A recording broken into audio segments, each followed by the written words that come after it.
We had Paul Fariga here on the podcast, and the episode title was "What's Your Law Firm's Capital S Story?" with Paul Fariga.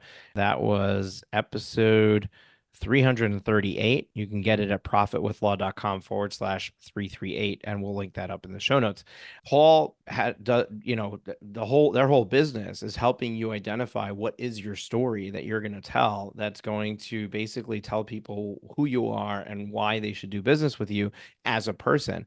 And it feels like you are doing that with your clients, but then the next step, like, what is your story? But then how are we going to take that story and parlay it into this overarching branding that is going to really get people to be interested in doing business with you because of who you are, because of that story, as opposed to I'm trying to get the best lawyer for this thing, or I'm trying to get the cheapest lawyer for this thing.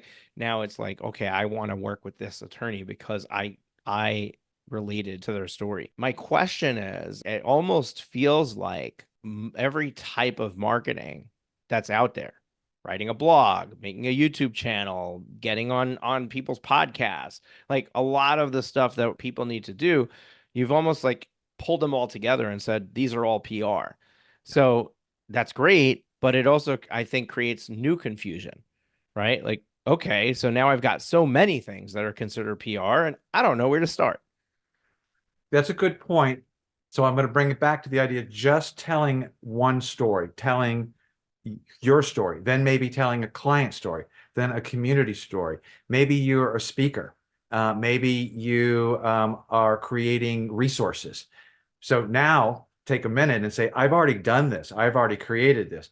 How do I use the multiple channels to now push this out and get greater return on my investment? So I'm not overwhelmed by the fact that there are more channels.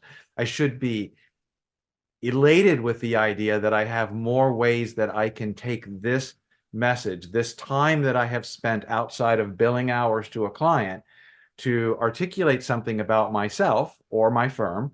And now how do I get greater value? So you look back and you go, okay, here's a great piece for my website. It's a great piece that I can now use out speaking to the industry. It's a great piece we can use for media relations. It's a great piece we break down for social media. It's a great topic for podcasts.